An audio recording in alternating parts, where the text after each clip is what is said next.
Hello and welcome दोस्तों। इस video में हम बात करने वाले हैं आपकी Shekhawati university BA second semester history के लिए इंपॉर्टेंट क्वेश्चन। यहाँ पर अगर हम बात करें यूनिट फर्स्ट की, इस वीडियो में हम बात करेंगे यूनिट फर्स्ट में पहला टॉपिक हो जाएगा आपका भारतीय इतिहास के प्रमुख स्रोत, ऐतिहासिक स्रोत। यहाँ पर अगर हम बात करें मध्यकालीन जो है इतिहास के प्रमुख ऐतिहासिक स्रोत कौन कौन से हो जाएंगे।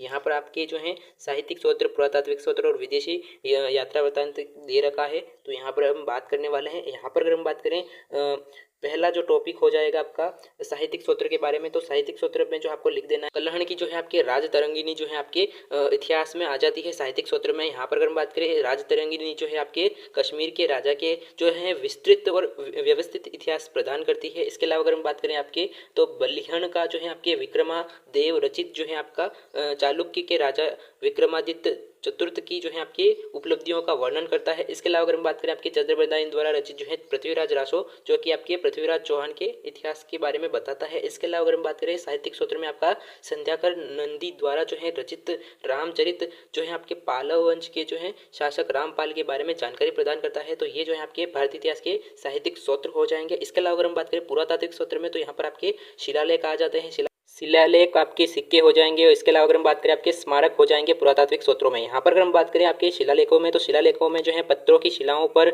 और आपके स्तंभों पर तांबा की प्लेटों पर खुदे हुए लेख मिले हैं। ये जो है आपके राजाओं के द्वारा जो भूमि अनुदान किया गया है या फिर उनके वंशावली जो है आपके उनके बारे में जानकारी प्रदान करते हैं शिलालेख। यहाँ पर अगर हम बात करें उनके द्वारा जो जीती गई जो युद्ध जीते गए थे उनकी जानकारी आपको शिलालेखों पर देखने को मिलती है। उदाहरण के लिए अगर हम बात करें तो आपके गुजर प्रतिहार जो है आपके राजा थे वो मीर भोज का ग्वालियर जो आपके प्रशस्ति यहाँ पर आपके शिलालेख। यहाँ पर अगर हम बात करें सिक्के के बारे में, तो यहाँ पर आपको सिक्के पर जो है आपके शासकों के नाम, उपलब्धियां और तिथियां और उनके साम्राज्य की जो है आर्थिक स्थिति के बारे में जानकारी प्रदान करता है सिक्का। यहाँ पर अगर हम बात करें स्मारक में, तो पुरातात्विक सूत्रों में जो है स्मारक आ जाते हैं, जैसे कि आपके मंदिर, किले, महल, ये जो है आपकी स्थापत्य शैली में आते हैं, कला और धार्मिक विश्वासों को दर्शाते हैं। जैसे कि अगर हम बात करें यहाँ पर, तो उदाहरण के लिए आपके हो जाएंगे एलोरा का कैलाश मंदिर और खुजरो के मंदिर। यहाँ पर अगर हम बात करें चंदेल लोग द्वारा निर्मित किया गया था खुजरो के मंदिर। यहाँ पर अगर हम बात करें आपके विदेशी यात्रा वृत्तांत में, तो यहाँ पर आपको देखने को मिल जाता है अल मसूदी जो कि आपके 10वीं शताब्दी में भारत का दौरा किया था इन्होंने। यहाँ पर अगर हम बात करें प्रतिहार साम्राज्य का जो है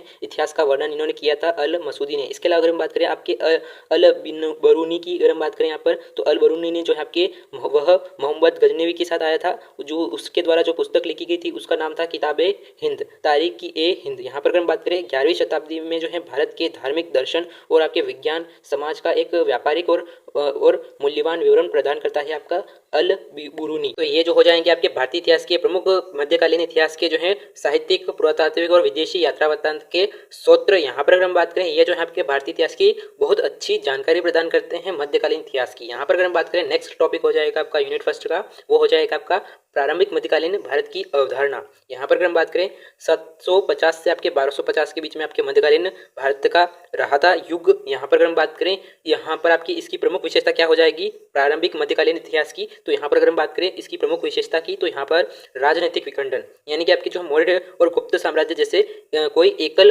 अखिल भारतीय साम्राज्य नहीं था इस समय। यहाँ पर अगर हम बात करें इसके बजाय कई क्षेत्रीय राजाओं में विभाजित हो गया था, राज्यों में विभाजित हो गया था, क्षेत्रीय राज्यों में विभाजित हो गया था देश। यहाँ पर अगर हम बात करें उनमें आपस में लगातार संघर्ष चल रहा था। इसके अलावा अगर हम बात करें सामंतों का उदय हुआ था इस काल में। यहाँ पर अगर हम बात करें राजा अपनी शक्ति और नियंत्रण बनाए रखने के लिए स्थानीय सरदारों या सामंतों पर बहुत निर्भर था।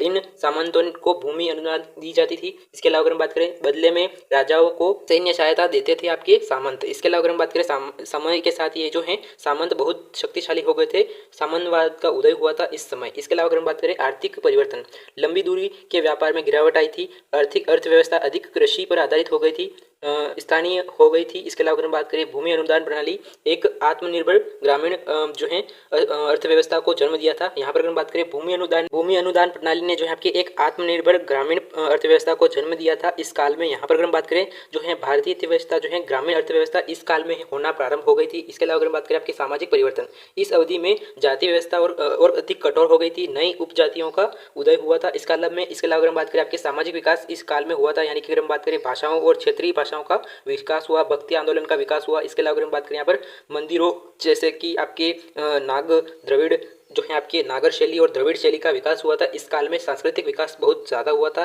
तो ये जो है आपके प्रारंभिक मध्यकालीन इतिहास की जो है प्रमुख विशेषता हो जाएंगी, जैसे कि आपके राजनीतिक विखंडन हुआ, सामाजिक सामंतवाद का उदय हुआ और आर्थिक परिवर्तन हुआ, सामाजिक परिवर्तन, सांस्कृतिक विकास हुआ इस काल में। यहाँ पर अगर हम बात करें नेक्स्ट जो हो जाएगा आपका गुज्जर प्रतिहार और आपके पाल और जो है आपके राष्ट्रकूट जो है उनके बीच में ट्राइपल स्ट्रगल। यहाँ पर अगर हम बात करें त्रिपक्षीय संघर्ष, यहाँ पर स्क्रीन पर आप देख सकते हैं 8वीं से 10वीं शताब्दी के बीच में उत्तर भारत पर जो है प्रभुत्व के लिए 3 प्रमुख शक्तियों के बीच में लंबा संघर्ष चला। ये जो है आपके त्रिपक्षीय संघर्ष के रूप में जाना जाता है। यहाँ पर अगर हम बात करें पहले हो जाएंगे आपके गुजर प्रतिहार। ये जो है पश्चिमी भारत यानी कि उत्तर पश्चिमी भारत में जैसे कि आपके अवंती झालोर क्षेत्र में स्थित थे। गुजर प्रतिहार सबसे महान शक्तिशाली था, इसका शासक वो था आपके मीर भोज महेंद्रपाल। ये जो है आपके गुजर प्रतिहार के महान शक्तिशाली शासक थे। उन्होंने पश्चिम से अरब आक्रमणों के खिलाफ एक बाधक के रूप में महत्वपूर्ण भूमिका निभाई थी। इसके अलावा अगर हम बात करें पाल की, तो ये जो है आपके पूर्वी भारत के विशेषकर बंगाल बिहार के क्षेत्र के शासक थे। इनका जो है महान शासक कौन कौन से थे, तो गोपाल, धर्मपाल, देवपाल, ये जो शक्तिशाली शासक हो जाएंगे। इसके अलावा अगर हम बात करें वे जो है बुद्ध धर्म के महान शासक थे और इन्होंने जो है नालंदा, विक्रमशिला जैसे कि विश्वविद्यालयों का संरक्षण दिया था। इसके अलावा अगर हम बात करें राष्ट्रकूटों की, तो ये जो है आपके दक्कन क्षेत्र की में स्थित इनकी राजधानी थी, वो थी आपके मान्यखेत। ये जो है आपकी राष्ट्रकूटों की जो है राजधानी थी दक्षिण भारत में। यहाँ पर अगर हम बात करें राष्ट्रकूटों के जो है संस्थापक थे दत्ती दुर्ग। यहाँ पर अगर हम बात करें अमोघवर्ष और आपके कृष्ण तृतीय इनके प्रमुख शासक थे। ये शासक जो थे आपकी, ये जो है आपकी कला वास्तुकला के महान संरक्षक थे। इसके अलावा अगर हम बात करें जिसका सबसे प्रसिद्ध जो उदाहरण आपको देखने को मिलता है वो एलारो का जो है कैलाश मंदिर देखने को मिलता है। यहाँ पर अगर हम बात करें ये जो शासक थे उन्होंने जो है मंदिरों को एक अच्छा संरक्षण प्रदान किया था। यहाँ पर अगर हम बात करें त्रिपक्षीय संघर्ष का कारण क्या था और परिणाम क्या निकला, तो यहाँ पर स्क्रीन पर आप देख सकते हैं जो संघर्ष का केंद्र था वो था आपका कन्नौज शहर का पर नियंत्रण स्थापित करना।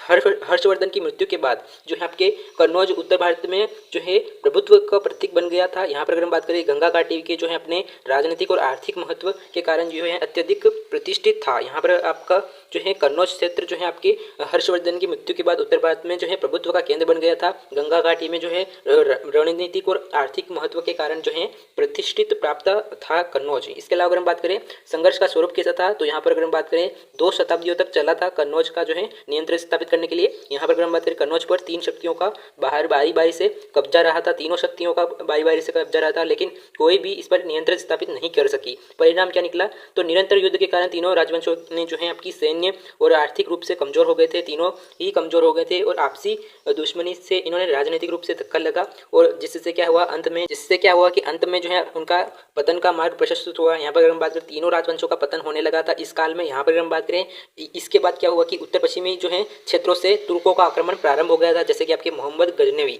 यहाँ पर अगर हम बात करें भारत पर आक्रमण करना आसान बन गया था तीनों के आपस में संघर्ष के कारण। तो ये परिणाम जो निकला ये बहुत विध्वंसकारी था। यहाँ पर अगर हम बात करें यूनिट फर्स्ट के इंपॉर्टेंट क्वेश्चन की, तो यहाँ पर आपको प्रश्न पूछ सकते हैं छोटे प्रश्नों में।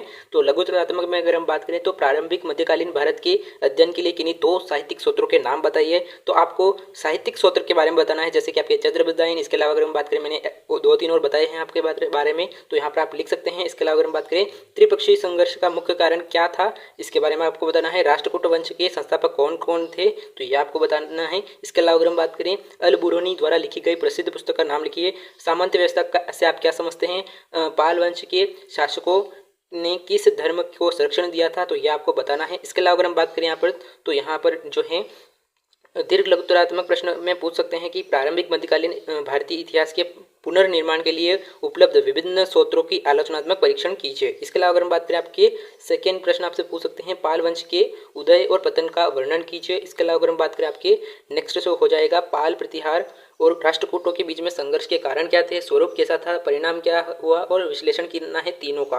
नेक्स्ट अगर हम बात करें आपका चौथा प्रश्न हो जाएगा और लास्ट प्रश्न हो जाएगा यूनिट फर्स्ट का। यहाँ पर अगर हम बात करें गुजर प्रतिहार की राजनीतिक और सांस्कृतिक उपलब्धियों का विस्तृत टिप्पणी लिखिए। तो दोस्तों ये थे आपके शेखावाट यूनिवर्सिटी बीए सेकेंड सेमेस्टर के लिए इंपॉर्टेंट क्वेश्चन। यहाँ पर अगर हम बात करें कुछ क्वेश्चन आपको यहाँ पर नहीं मिलेंगे, तो उनके जो आंसर आप अपने 1 वीक सीरीज या किसी भी बुक्स में पढ़ रहे हो तो इनके क्वेश्चन आपको इंपॉर्टेंट लगा लेने हैं। ये सारे जो है यूनिट फर्स्ट के इंपॉर्टेंट क्वेश्चन हो जाएंगे। इसी के साथ यह वीडियो और आने वाले समय में शेखावाटी यूनिवर्सिटी से जुड़ी जानकारी पाने के लिए चैनल को सब्सक्राइब करें। इसी के साथ यह video thank you for listening. जय हिंद।